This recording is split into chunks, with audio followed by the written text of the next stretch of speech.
everybody. Welcome to Clarence News Channel. So glad you decided to join me and see what I am going to put up for debate today. I think I found a really good article that we can debate. Hopefully, we'll have a good debate in the comments. It's about Justice Clarence Thomas' decision to be the lone dissenter in the gun legislation that the Supreme Court ruled on Friday. And I'm going to read a little bit of this article. It's in Newsweek. You can find it in newsweek.com, and it goes as follows. Clarence Thomas' new Supreme Court opinion sparks backlash. Insane. Supreme Court Justice Clarence Thomas is once again facing heat after the conservative jurist on Friday was a lone dissenter in the High Court's ruling in a landmark guns rights case. 8 of the 9 justices on the bench agreed in United States versus Rahimi to uphold the federal statute that bars individuals who are under domestic violence restraint orders from obtaining a firearm. The decision limits the scope of the Supreme Court's 2022 ruling in New York's Rifle and Pistol Association in Company or Inc. versus Berman, which broadly expanded the Second Amendment rights.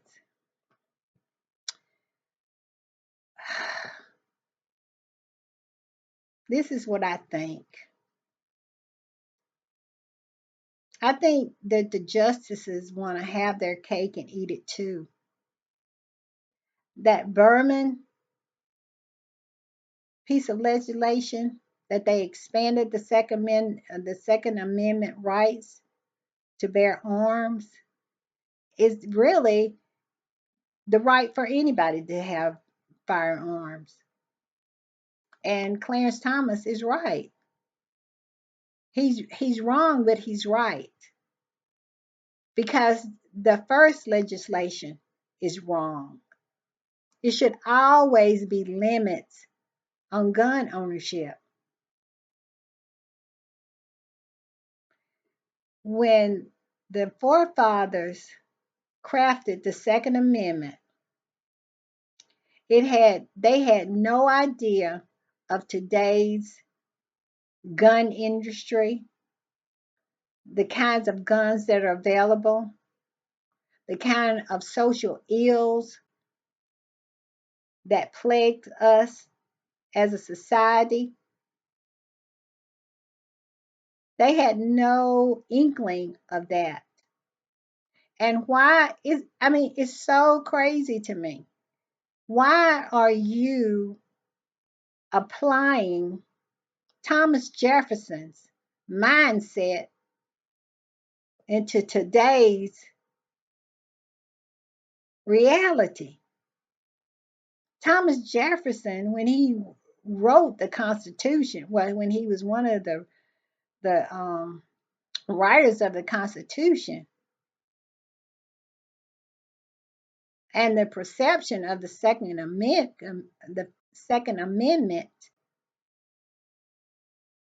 had no idea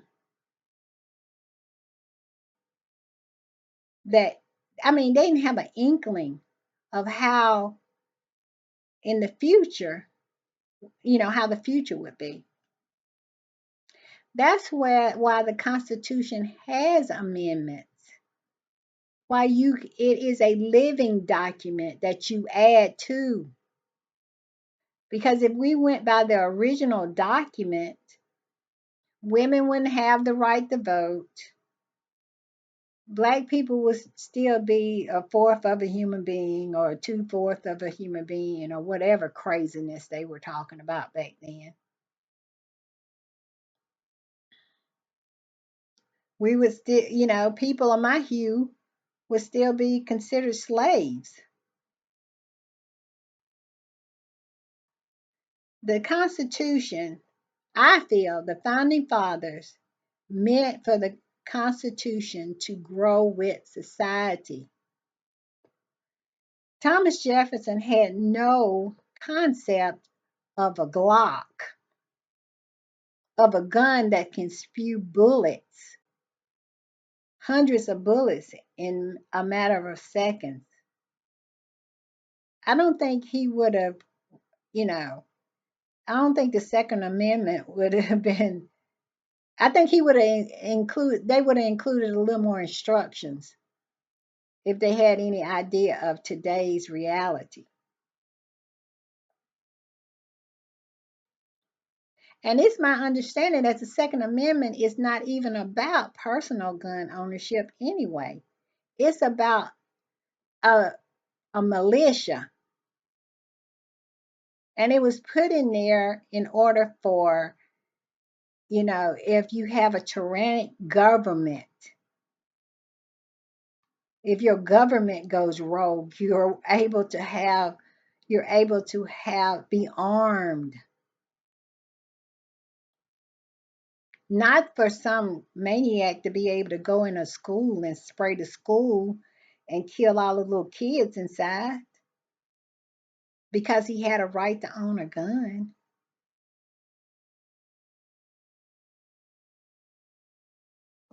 I mean, I think he's right from what he's saying because I guess he said he's true to he's true to it. And the other ones are just picking and choosing what they want to put in there because the Berman decision pretty much gives anybody a right. If you have a mental health issue, anybody can go get a gun. Soon they'll have where you won't even have to have a age limitation.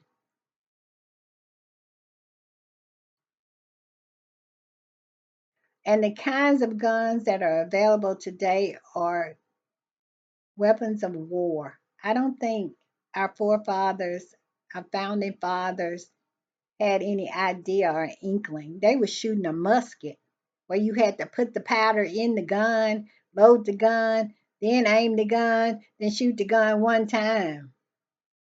Now the guns can spray up the Walmart. Every time I go to Walmart, I think about stuff like that. And it's just ridiculous. But Clarence Thomas is being true to who he is.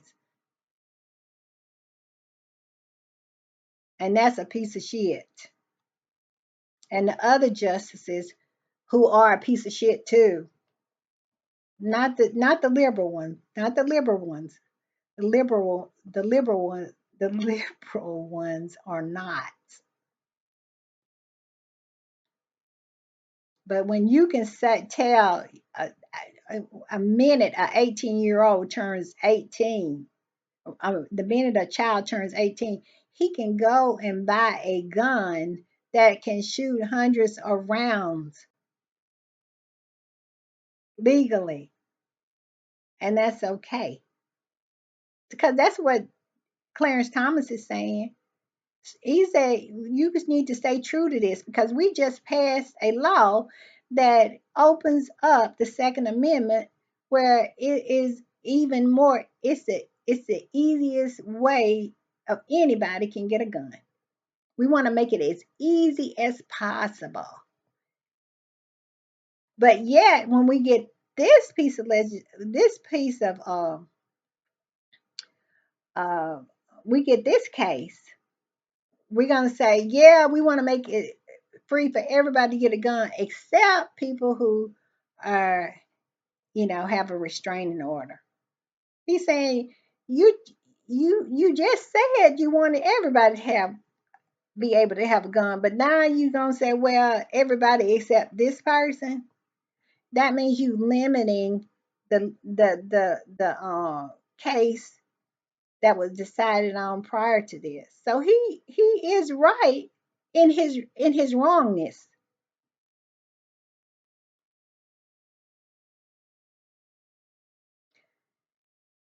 So y'all tell me what y'all think. But it's sickening.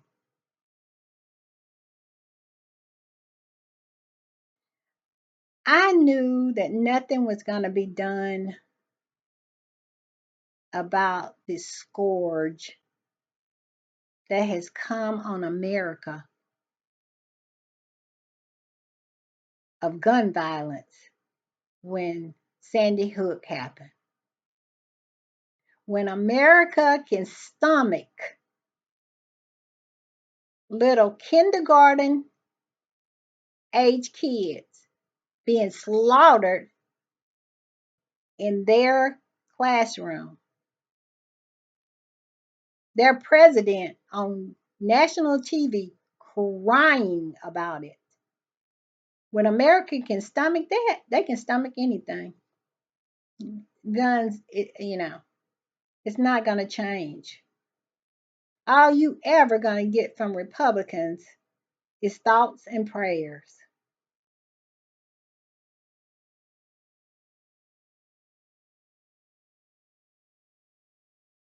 And unfortunately, we have a 6-3 court now. It's only getting worse. I am shocked that they made this decision, that people who have domestic violence charge or restraining order against them will be prohibited from um, buying a gun. I'm shocked by that. And Clarence Thomas is right.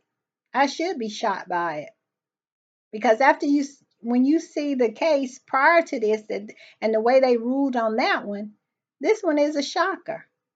They gonna limit it. They gonna limit the right to own a gun when they just open it up to everybody. Yeah, I'm shocked by that.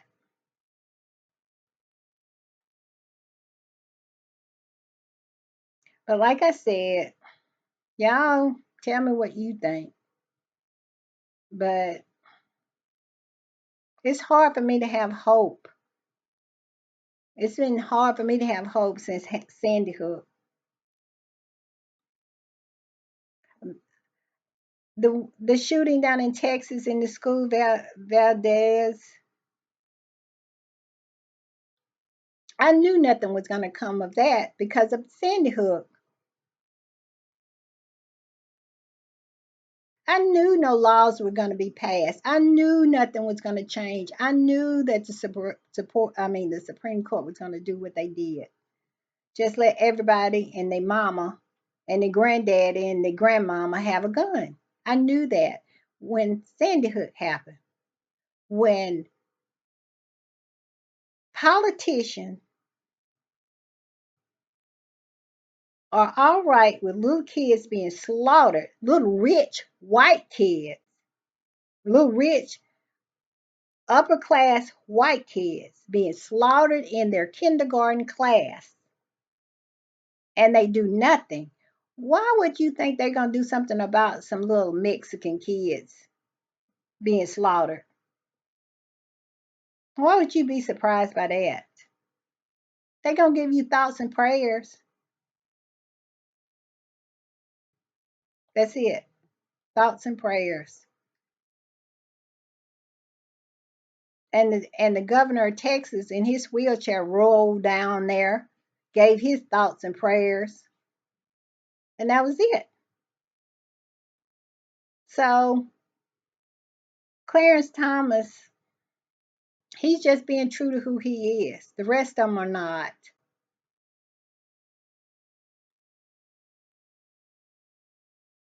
So he's not gonna get any hate from me. At least not any more than usual. Because I feel like he's a disgrace.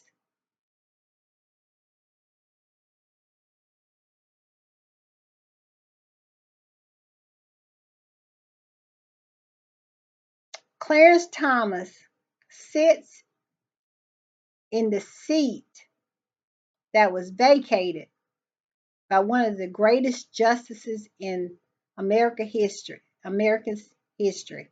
Thurgood Marshall. He sits in Thurgood Marshall's seat on the Supreme Court. You know how black people feel about that? Do you know how black people feel about that?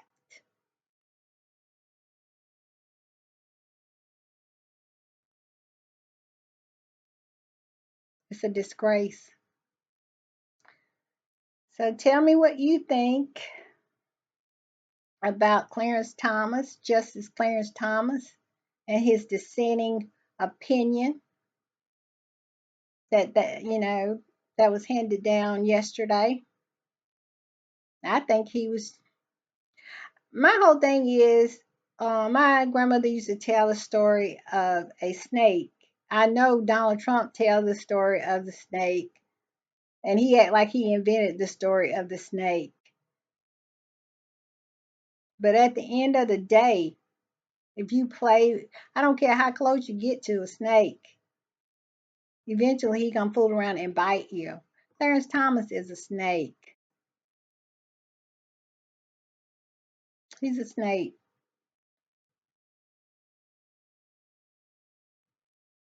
He is the worst kind of person.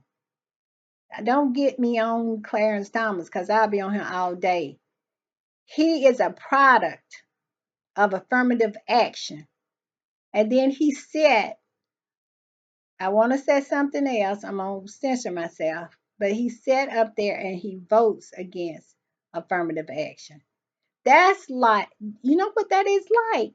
That's like you're in an ocean and other people are drowning, and you manage to swim your way to the boat, and you climb up the ladder. Then you look at the other people that are in the water, and you take the ladder up so they can't climb up the ladder behind you. That's Clarence Thomas. That's Clarence Thomas. He took advantage of affirmative action. He's a product of affirmative action. And then he votes against affirmative action. So affirmative action, so to take away affirmative action from other people who are coming along that looks like him, that's in his same situation. He rails against affirmative action. What am I saying? He rails against it. And he's a product of it. He never would have got into Yale Law School without it.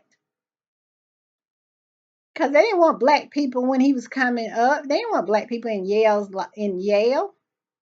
if it hadn't been for laws that encouraged that.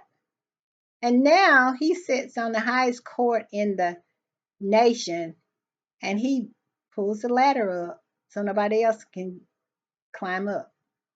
That's Clarence Thomas in a nutshell.